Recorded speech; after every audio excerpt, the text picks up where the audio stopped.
চলিছে চলিব আজি ৰিভিউ মিটিং আছে ছাৰ ৰিভিউ মিটিং আমি ফিচাৰী ডিপাৰ্টমেণ্টৰ যিগৰাকী মানে হেৰি দায়িত্বটো দি থৈ গৈছে তেখেত হ'ল DIC তেওঁ CN টিবুলে মানে ইণ্টাৰভিউ লৈছে চাওক এখন আমি উপায়ুক্ত মহোদয় লৈছোঁ তেওঁ উপায়ুক্ত নহয় তেওঁলোকৰ ওপৰত অভিযোগ আছে যে তেওঁলোকে মীন বিভাগটো ধ্বংস কৰিছে আমাৰ মানুহ পইচা লুটিপুটি খাইছে তেওঁহাতত আমি কিয় পত্ৰ দিম কোনোবা এজন মেজিষ্ট্ৰেট হওক ADC হওক প্ৰশাসনিক পুলিচ প্ৰশাসনৰ বিষয়া হওক তেওঁৰ হাতত আমি কাগজখন উপায়ুক্ত মহোদয় আৰু লগতে আমি অসমৰ মাননীয় মুখ্যমন্ত্ৰীলৈ প্ৰেৰণ কৰিম তেওঁলোকৰ হাতত নিদিওঁ এওঁলোকে দালালগিৰি কৰি আছে দালালগিৰি নচলিব মীন বিভাগ মীন বিভাগ বন্ধ করো মীন বিভাগের দালালগিরি বন্ধ করো মীন বিভাগের দালালগিরি বন্ধ করো মীন বিভাগের দালালগিরি বন্ধ করো মীন বিভাগের দালালগিরি বন্ধ করো মীন বিভাগ হাই হাই হাই হাই হাই মৰিগাঁৱৰ মীন বিভাগ হাই হাই হাই হাই হাই হাই ভাস্কৰ নাথ মুৰ্দাবাদ মুৰ্দাবাদ মুৰ্দাবাদ ভাস্কৰ নাথৰ দালালগিৰি নচলিব ভাস্কৰ নাথৰ দালালগিৰি নচলিব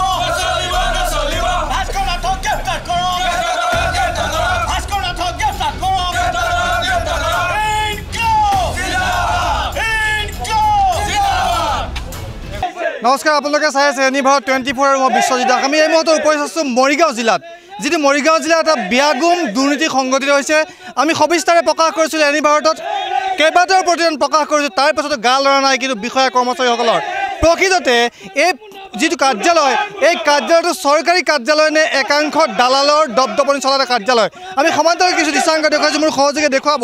এইটো হৈছে মৰিগাঁও জিলা মীন উন্নয়ন বিষয় কাৰ্যালয় যি এগৰাকী কাৰ্যালয় বিষয়া যিগৰাকী কাৰ্যালয় বিষয়া সততে এই কাৰ্যালয়টোত লগ পোৱা নাযায় তাৰপিছত এইদৰে একাংশ লোকে প্ৰতিবাদ সাব্যস্ত কৰিবলৈ বাধ্য হৈছে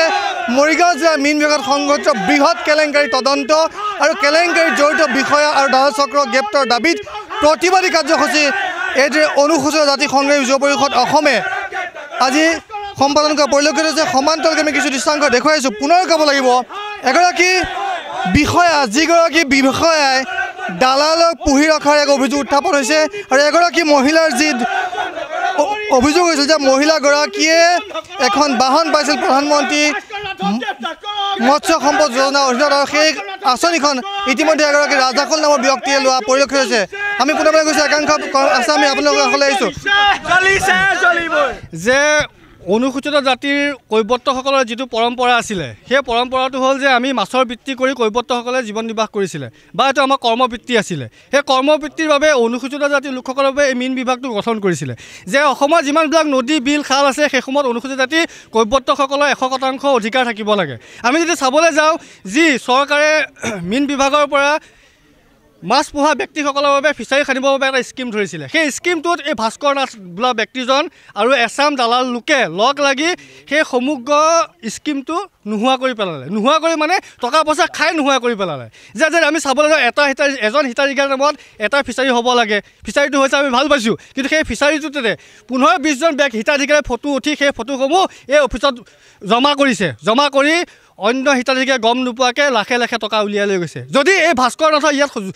যদি সহযোগিতা নাথাকিল হ'লে পৰোক্ষভাৱে প্ৰত্যক্ষভাৱে তেতিয়া সেই দালাল চক্ৰে টকা কেনেকৈ উলিয়াই নিলে যে ইতিমধ্যে এই সম্পৰ্কত যে আমাৰ এগৰাকী কৈৱৰ্ত কুলৰ মহিলাৰ নামত এখন গাড়ী এলটমেণ্ট হৈছিলে যিখন 6 লাখ টকা সেই গাড়ীখন এছাম দালালে আৰু এই ভাস্কৰ নাথৰ লগত লগ লাগি সেই গাড়ীখন ফাইনেল লিষ্টলৈকে মহিলাগৰাকীৰ নামেই আছিলে কিন্তু যেতিয়া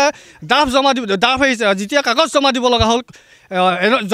সেই কাগজখন ভুৱা কৰি তেওঁ লৈছে বুলি লৈ অন্য এজন লোকক সেই গাড়ীখন বিক্ৰী কৰি দিলে বা অন্য প্ৰকাৰে তেওঁলোকে টকাখিনি আত্মসাৎ কৰিলে যে এই সম্পৰ্কত সদৰ থানাত এটা গোচৰ ৰুজু হৈছে যে গোচৰটোত 409 ধাৰাটো লগাইছে IPC ধাৰাটো লগাইছে যে 409টো ধাৰাটো হৈছে যে যিসকল লোকে চৰকাৰী ধন আত্মসাৎ কৰে বা চৰকাৰী ধন মিছ ইউজ কৰে তেওঁলোকৰ ওপৰত সেই ধাৰাটো লাগে কিন্তু 409 লগাৰ পিছতো পুলিচ প্ৰশাসনে কিয় গ্ৰেপ্তাৰ কৰা নাই তাত কিবা পুলিচ প্ৰশাসনৰ কিবা মেনেজ হৈছে নেকি যে তেওঁ এই ভাস্কৰ নাথে বাৰে বাৰে কয় যে মই অসমৰ প্ৰভাৱশালী মন্ত্ৰীৰ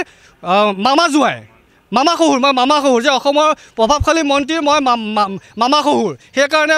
মৰিগাঁও সাংবাদিকসকলেও মোৰ নিউজ কৰিবলৈ ভয় কৰে যাতে এনেকুৱা দাম্ভালি মামলা ক'ত সাহ পালে এই কমিশ্যনৰ ভাগ সেই মন্ত্ৰীজনে পায় নেকি যে যিজন মন্ত্ৰী নাম কৰে বা এই যি মৰিগাঁও জিলা প্ৰশাসন তেওঁলোকৰ বিহিত ব্যৱস্থা লোৱা নাই সেই মৰিগাঁও জিলা প্ৰশাসনৰ কোনোবাই ভাগ পায় নেকি যে আমি ইয়াৰ পৰা অসমৰ মাননীয় মুখ্যমন্ত্ৰী মহোদয়ৰ কথা শূন্য সহনশীলতাৰ কথা যে মাননীয় মুখ্যমন্ত্ৰী মহোদয়ক আমি দাবী জনালোঁ যে শূন্য সহনশীলতাৰ কথা কোৱা এই মৰিগাঁও ডিষ্ট্ৰিক্টতে প্ৰভাৱশালী মন্ত্ৰীৰ সমষ্টিতে নিজৰ গৃহ জিলাতে এনেকুৱা কাণ্ড হ'বলৈ কেনেকৈ পালে যে মাননীয় মুখ্যমন্ত্ৰী মহোদয় আৰু অনুসূচিত জাতিৰ বিভাগৰ দায়িত্বত থকা মন্ত্ৰী পীযুষ হাজৰিকা মহোদয় আমি ইয়াৰ পৰা দাবী জনালোঁ যে মৰিগাঁও জিলাৰ যি মীন বিভাগত দুৰ্নীতি হৈছে কেলেংকাৰী হৈছে ইয়াৰ CID তদন্ত ঘোষণা কৰিব লাগে আৰু যদি তেওঁলোকে ইয়াৰ ওপৰত নকৰে জানিম যে তেওঁলোক অনুসূচিত জাতিৰ লোকসকলৰ বা যিসকল প্ৰকৃত হিতাধিকাৰী যিসকলে সেই আঁচনিটো ৰূপায়ণ হোৱা তেওঁলোকৰ লগত তেওঁলোক প্ৰকৃততে উপকৃত হ'ল কিন্তু প্ৰকৃত হিতাধিকাৰী উপকৃত নহয় অন্য লোকসকলে উপকৃত হ'ল যে যদি চৰকাৰে 15 দিনৰ ভিতৰত বা মৰিগাঁও প্ৰশাসনে 15 দিনৰ ভিতৰত তেওঁলোকৰ ওপৰত বিহিত ব্যৱস্থা নলয় তেওঁলোকক গ্ৰেপ্তাৰ নকৰে তেতিয়াহ'লে ইয়াতকৈ আমি জংগী আন্দোলন কৰিবলৈ বাধ্য হ'ম জিলা উপায়ুক্ত কাৰ্যালয় আমি ঘেৰাও কৰিম তাৰ পৰৱৰ্তী পৰ্যায়ত আমি যি মীন বিষয়া কাৰ্যালয় আছে গুৱাহাটীত তাতো আমি গৈ তেওঁলোকৰ অফিচ ঘেৰাও কৰিবলৈ আমি বাধ্য হ'ম হয় আমি আজি স্মাৰক পত্ৰ প্ৰদান কৰিম আমি কিছুদিনৰ আগতে আমি জনাইছিলোঁ যে আমি স্মাৰক পত্ৰ প্ৰদান কৰিম মুখ্যমন্ত্ৰী মহোদয়লৈ মুখ্য সচিব অসম চৰকাৰ আৰু মীন বিভাগৰ মন্ত্ৰী মহোদয়লৈ কিন্তু আজি আমি দেখা পাইছোঁ যে এজনো শিক্ষকজনীয় বিষয়া যি মেমৰিয়েলখন গ্ৰহণ কৰিব পাৰে মেজিষ্ট্ৰেট ৰেংকৰ মানুহ বিষয়াগৰ আজি এতিয়া এই পৰ্যন্ত নাই সেইকাৰণে আমি এতিয়ালৈকে লৰচৰ হোৱা নাই মানে চাওক এই ভাস্কৰ জ্যোতি নাথ তেওঁ এজন অনানুসূচিত লোক আৰু এই বিভাগটো হৈছে অনুসূচিত জাতিৰ নামত 99% সংৰক্ষণ থাকিব লাগে সেই ভাস্কৰ জ্যোতি নাথ অনানুসূচিত লোক হোৱাৰ কাৰণে অনুসূচিত জাতিৰ লোকসকলৰ টকাবিলাক শোষণ কৰি খাইছে আৰু লগত এচাম দালাল চক্ৰ লৈছে যিসকলক আমি সন্দেহ কৰোঁ যে তেওঁলোকে এই মানুহখিনিৰ লগত লগ লাগি সমূহ টকা আত্মসাৎ কৰিছে যে টকা চৰকাৰী টকা আত্মসাৎ কৰি তেওঁলোক আজি 10-15 দিনৰ বাহিৰত কেনেকৈ আছে কাৰ সত্য ছায়াত কাৰ আশীৰ্বাদত তেওঁলোক বাহিৰত আছে যে মীন বিষয়াজনক গ্ৰেপ্তাৰ কৰিব লাগে লগত তেওঁ চাকৰিটো পাৰ্মানেণ্টলি তেওঁক চাকৰিৰ পৰা অব্যাহতি দিব লাগে নিশ্চয়কৈ আমি কিছু দৃশ্যাংক দেখুৱাইছোঁ হয়তো বিভাগীয় লোকসকল আহিছে তেখেতসকলে স্মাৰক পত্ৰ প্ৰদান কৰিব পৰৱৰ্তী সময়ত সকলো স্পষ্ট হ'ব এই সমগ্ৰ বিষয়টো কোন দিশে গতি কৰে কিয়নো আমি ইতিমধ্যে যিহেতু ইয়ালৈ আহিছিলোঁ সংবাদ মাধ্যমৰ সন্মুখৰ পৰা প্ৰায় পলাই ফুৰে এইগৰাকী মীন বিষয়া আজি আমি সমান্তৰালকৈ দেখুৱাইছোঁ পোনপটীয়াকৈ কিছু দৃশ্যাংক আমি উপায়ুক্ত মহোদয় দি মুখ্যমন্ত্ৰীলৈ প্ৰেৰণ কৰিম উপায়ুক্ত মহোদয় নাহিলে কোনোবা এজন আমাক ADC লাগিব বা এজন এই মাত্ৰ আমি নিদিম নহয় তেওঁ নিদিবও পাৰে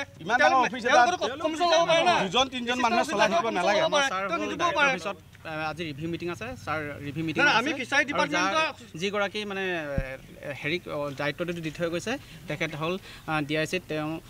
CM টিবুলে মানে ইণ্টাৰভিউ লৈ চাওক এখন আমি উপায়ুক্ত মহোদয় লৈছোঁ তাৰ উপায়ুক্ত নহয় তেওঁলোকৰ ওপৰত অভিযোগ আছে যে তেওঁলোকে মীন বিভাগটো ধ্বংস কৰিছে আমাৰ মানুহ পইচা লুটিপুটি খাইছে তেওঁ আমি স্মাৰক পত্ৰ দিম কোনোবা এজন মেজিষ্ট্ৰেট হওক ADC হওক প্ৰশাসনিক পুলিচ প্ৰশাসনৰ বিষয়া হওক তেওঁৰ হাতত আমি কাগজখন উপায়ুক্ত মহোদয় আৰু লগতে আমি অসমৰ মাননীয় মুখ্যমন্ত্ৰীলৈ প্ৰেৰণ কৰিম তেওঁলোকৰ হাতত নিদিওঁ তেওঁলোকে দালালগিৰি কৰি আছে দালালগিৰি নচলিব মীন বিভাগ মীন বিভাগ মীন বিভাগ মীন বিভাগৰ দালালগিৰি বন্ধ কৰক মীন বিভাগৰ দালালগিৰি বন্ধ কৰক মীন বিভাগৰ দালালগিৰি বন্ধ কৰক মীন বিভাগৰ দালালগিৰি বন্ধ কৰক মীন বিভাগৰ দালালগিৰি বন্ধ কৰক ভাস্কৰক গ্ৰেপ্তাৰ কৰক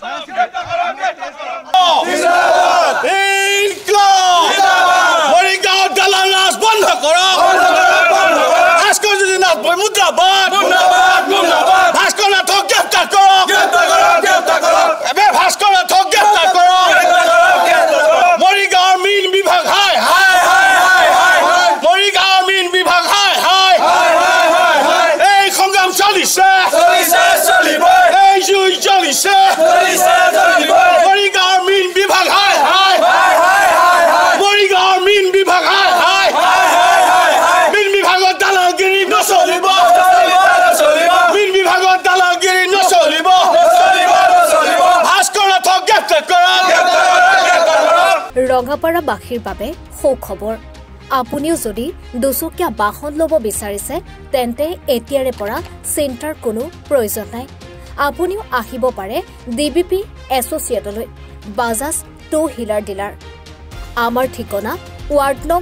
8 ঠাকুৰবাৰী ৰোড ডাকঘৰ ৰঙাপাৰা জিলা শোণিতপুৰ অসম আমাৰ যোগাযোগ নম্বৰ হৈছে 9435-707-133 আন এটি নম্বৰ হৈছে 9707967285